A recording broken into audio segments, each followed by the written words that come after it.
My phone buzzed at 7 a.m. A text from my mom, the first one in 9 years.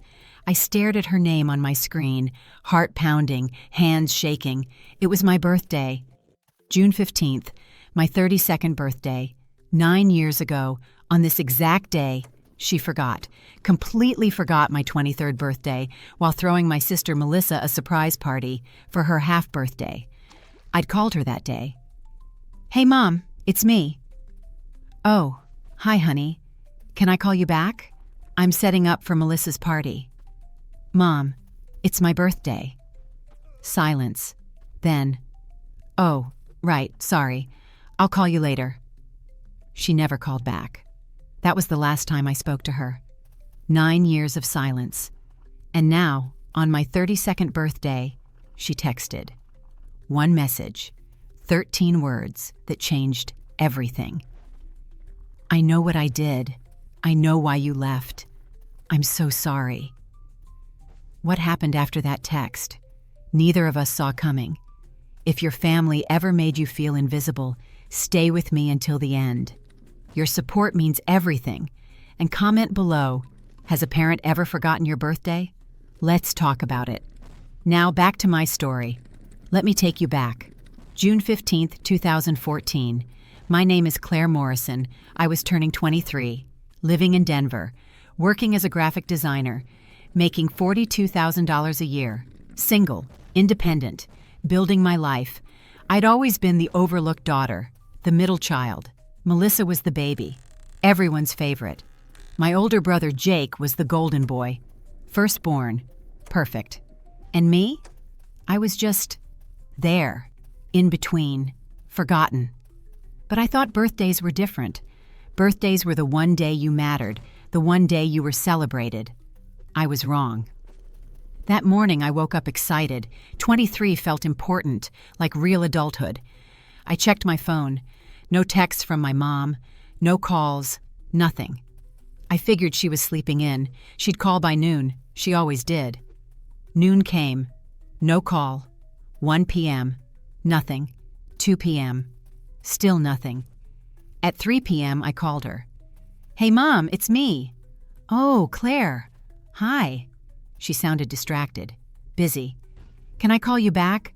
I'm in the middle of something." "Sure. But Mom, did you forget what today is?" "Today? Is today something special?" My heart sank.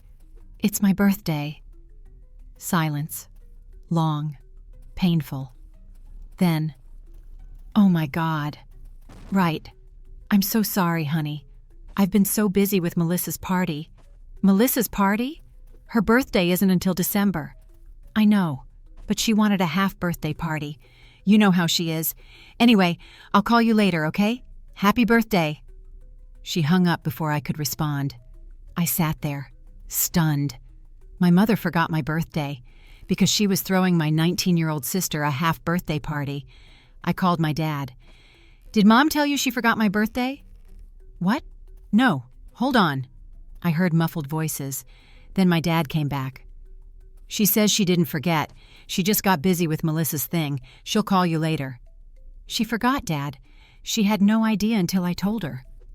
"Claire, don't be dramatic. She's had a lot on her plate. It's my birthday, the one day I should matter, and she forgot." "She didn't forget. She just got distracted. There's a difference." "Not to me, there isn't." I hung up. 7 p.m. came. No call from my mom. 9 p.m. Nothing. Midnight. My birthday was over. She never called back. But I saw the photos on Facebook. Melissa's elaborate half-birthday party. Decorations, cake, presents. 50 people. My mom had posted them with the caption, "Celebrating my baby girl's half-birthday. She only turns 19.5 once." I turned 23. She posted nothing, said nothing, did nothing. The next day, I called her again. "Mom, you never called me back yesterday." "I didn't? Oh, honey, I'm sorry. The party ran late. By the time we cleaned up, it was past midnight. I figured you were asleep." "You figured I was asleep? On my birthday? Without hearing from my own mother?" "Don't be like that. I said I'm sorry."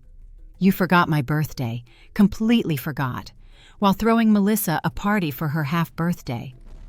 I didn't forget. Yes, you did. You had no idea until I told you. And then you never called back. You posted 50 photos of Melissa's party, but nothing for my actual birthday. Claire, you're 23. Melissa is 19. She still needs that kind of attention. You're an adult now. Surely you understand. I understand that you forgot about me. Again. Again? What is that supposed to mean? It means this isn't the first time. It means you've been forgetting about me my entire life. Melissa gets parties, Jake gets celebrations, I get forgotten. That's not true. When was the last time you threw me a birthday party? A real one? With decorations and guests? Silence. Exactly. You threw Melissa a party for her half-birthday, a day that doesn't even exist. But my actual birthday? You forgot. I apologized. Your apology doesn't fix this. It doesn't fix years of feeling invisible, of being the daughter you forget about, of being less important than Melissa's fake birthday. I don't know what you want me to say. I don't want you to say anything. I'm done. Done with what? Done calling, done trying, done being the daughter you forget about. If I don't matter enough for you to remember my birthday, then I don't matter at all. Claire, don't be ridiculous. I'm not being ridiculous. I'm being honest. Don't call me. Don't text me. Don't pretend you care when you clearly don't. I hung up, blocked her number, deleted her from social media, made myself disappear. If she could forget my birthday, I could forget her completely. The first birthday without her was hard. I spent it alone, ordered takeout, cried a little. But by the second birthday, I was okay. My friends threw me a party. Real friends. People who remembered. Year 3, I got promoted. Senior designer. $65,000. I moved to a better apartment. Year 4, I started freelancing on the side, building a portfolio, making extra money. Year 5, I quit my job, went full-time freelance. $90,000 my first year. Freedom, flexibility, success. Year 6, I met someone. Daniel, a photographer. We dated for 2 years. He remembered every birthday, celebrated me, made me feel seen. Year 7, Daniel and I broke up, different life paths. That was okay. I was okay. Year 8, I launched my own design studio, hired 2 employees, made $150,000. I bought a house, small, but mine. Year 9, I turned 31. Threw myself a party. 40 people came. Friends, clients, people who loved me. No one there had ever forgotten my birthday. I thought about my mom sometimes, wondered if she missed me, wondered if Melissa still got elaborate parties, wondered if anyone noticed I'd been gone for 9 years. But I never reached out. She'd forgotten my birthday. I'd forgotten her. Fair trade. Then this year, June 15th, my 32nd birthday. The text. I woke up to notifications. Friends wishing me happy birthday. Clients sending cards. Normal birthday stuff. Then I saw it. A text from an unknown number. I opened it. I know what I did. I know why you left. I'm so sorry. My heart stopped. I knew that number. I'd deleted it 9 years ago.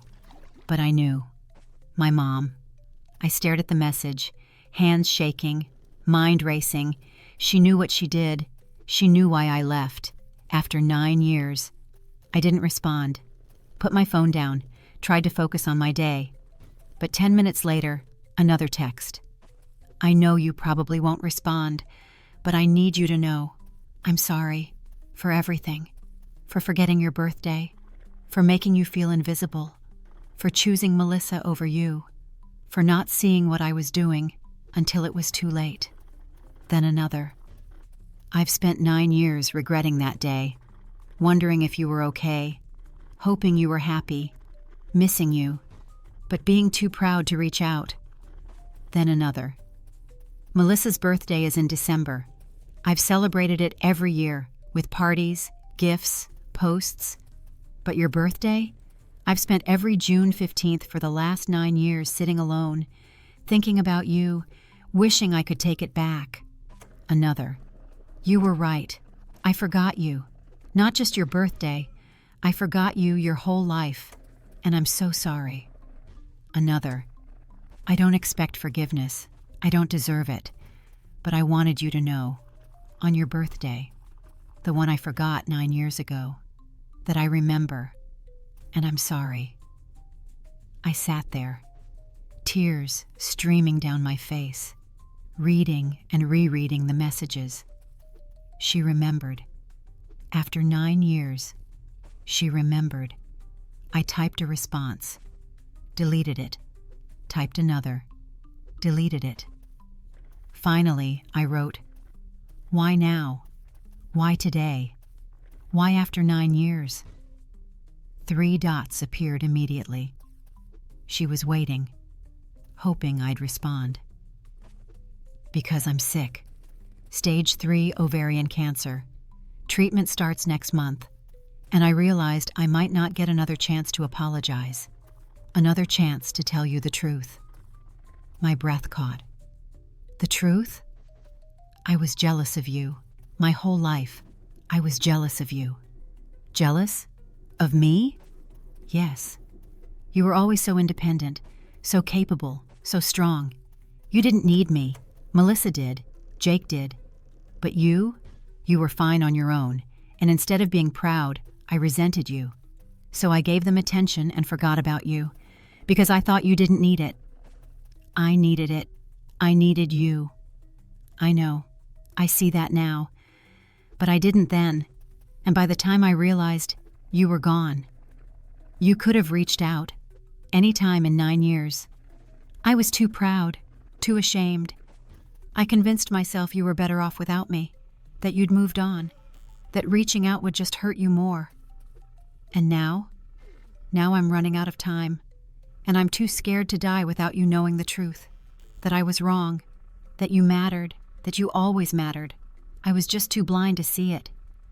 I sat with those messages for hours, reading them, processing them. My mom was sick, dying maybe, and she was apologizing, really apologizing, not just sorry I forgot, but sorry I made you invisible. Part of me wanted to ignore her, let her feel the pain I'd felt for 9 years, the pain of being forgotten, overlooked, invisible. But another part of me remembered that she was still my mom, that I'd loved her once, that maybe, just maybe, she deserved a second chance. I called Daniel, my ex. We were still friends. I need advice. About what? I told him everything. The forgotten birthday, the 9 years, the texts, the cancer. What do you want to do? He asked. I don't know. Part of me wants to see her. Part of me wants to let her suffer like I suffered. Which part is louder? I thought about it. The part that wants to see her. But I'm scared. Of what? That she'll disappoint me again. That this is just a deathbed apology. That nothing will actually change. Maybe nothing will change. But maybe you'll get closure. Either way, you'll know. Right now you're wondering. Seeing her will give you answers. He was right. I texted back. Where are you? Home? In Oregon. Same house. I'll be there this weekend. You will? Yes. But I'm not promising anything. I'm coming to hear you out. That's it. That's enough. Thank you. That Saturday, I flew to Oregon, rented a car, drove to the house I grew up in. My mom answered the door. She looked terrible, thin, pale, bald from chemo. But her eyes lit up when she saw me. Claire. Hi, Mom. She hugged me, tight, desperate. I stood there, stiff, not ready to hug back yet. Come in, please. The house looked the same furniture, same photos on the walls, but there were new photos too, of Melissa, of Jake, their families, their lives, none of me. I know what you're thinking, Mom said, seeing me look at the wall. There are no photos of you, because you weren't here, and I didn't want to put up old ones. It felt wrong, celebrating a daughter I'd lost. You didn't lose me. You forgot me. I know. You're right. We sat in the living room, the same couch where I'd sat as a kid, watching TV, doing homework, being invisible. "Tell me everything," I said, "from the beginning." My mom took a breath. "When you were born, I was overwhelmed. Jake was 3. I was exhausted. And you were so easy, so independent. You slept through the night at 6 weeks. You never cried. You just existed, quietly. So you forgot about me. Not at first, but as you got older, you just needed me less. Jake was demanding, loud, always needing attention. And you'd go to your room and draw for hours. You didn't ask for anything, so I didn't give you anything. I needed you. I just didn't know how to ask. I know, and I should have seen that, but I convinced myself you were fine, that you preferred being alone, that giving you space was what you wanted. Then Melissa came, and she was like Jake, loud, demanding, needy, and I threw myself into her, made her my whole world, because she needed me in a way you never did. I needed you, I just showed it differently. I see that now, but back then I interpreted your independence as rejection, like you didn't want me, so I stopped trying. And my birthday? I didn't forget. Not really. I knew it was your birthday. But I'd already committed to Melissa's party, and I thought, Claire's 23. She's an adult. She'll understand. But you didn't understand. And I didn't see why until you were gone. What made you see it? Jake, a year after you left. He confronted me, said I'd driven you away, that I'd made you feel invisible, that Melissa's half-birthday party was the final straw. I defended myself at first, said you were being dramatic, but he didn't let me off the hook. He told me to look at the photos, from every birthday, every holiday, every event, and count how many included you. How many were there? Almost none. You were always in the background, never the focus, never celebrated. I'd made you invisible without even realizing it. Why didn't you reach out then? Pride, shame, fear. I thought you hated me. I thought reaching out would make it worse, so I waited, hoping you'd call. But you never did, and I was too cowarded to call you. 9 years, Mom. I know. 9 years I wasted, 9 birthdays I spent alone, thinking about you, wishing I could take it back, but never actually doing anything about it. Why now? The cancer, stage 3.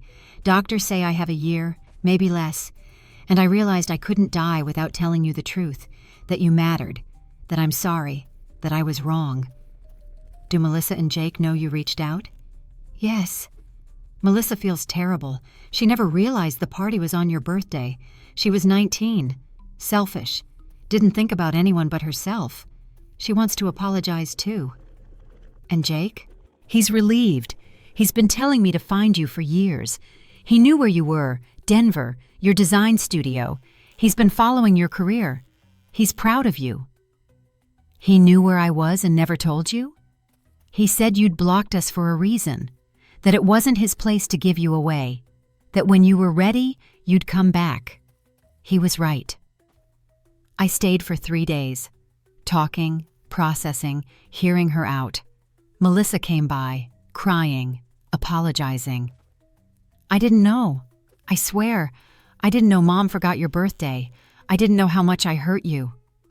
You were 19, selfish, but you were a kid. I'm not a kid anymore. I'm 28, and I see it now. All the attention I got, all the parties, all the celebrations, while you got nothing. I'm so sorry. Jake came by too, hugged me tight. I'm so glad you're here. I've missed you. Why didn't you tell me what was happening? Because you needed space. You needed to build your life without them. And you did. Look at you. Design studio, house, success. You did that on your own. I'm so proud of you. My dad apologized too. I should have stood up for you. Should have made your mom see what she was doing. But I didn't. And I'm sorry. By the 3rd day, my mom asked, "Can we try to rebuild? I know I don't deserve it, but if I have a year left, I'd like to spend it knowing my daughter." I thought about it. I'll visit. Once a month. Phone calls in between, but slow. Earned trust. I understand. Thank you. And one more thing. Every June 15th from now on, you remember. You celebrate. You make me feel seen. Even if it's just a text. Even if it's small. You remember. I will, I promise. I flew back to Denver, to my house, my studio, my life. But now I had something else. A mom who was trying, who was sorry, who was finally seeing me. Last week was June 15th, my 32nd birthday, the first one since we reconnected. My phone buzzed at midnight, a text from my mom. Happy birthday, Claire. You are seen. You are celebrated.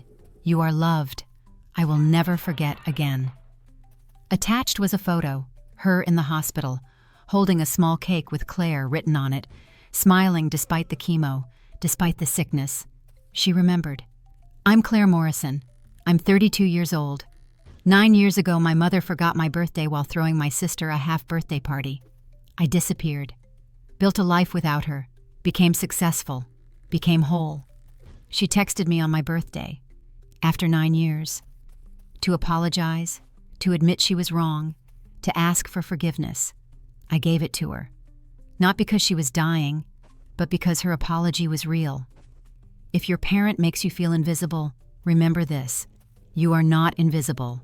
You are worthy. You deserve to be celebrated. And if they can't see you, find people who will. Build a life where you're always visible. But if they finally see you, if they genuinely apologize, consider forgiveness, not for them, for you, because holding on to anger is exhausting, and sometimes letting go is the gift you give yourself. Thank you so much for watching. If this story touched your heart, please subscribe and hit the notification bell. Your support means the world. And share in the comments. Have you ever forgiven a parent who made you feel invisible? I'd love to hear your stories. See you next time.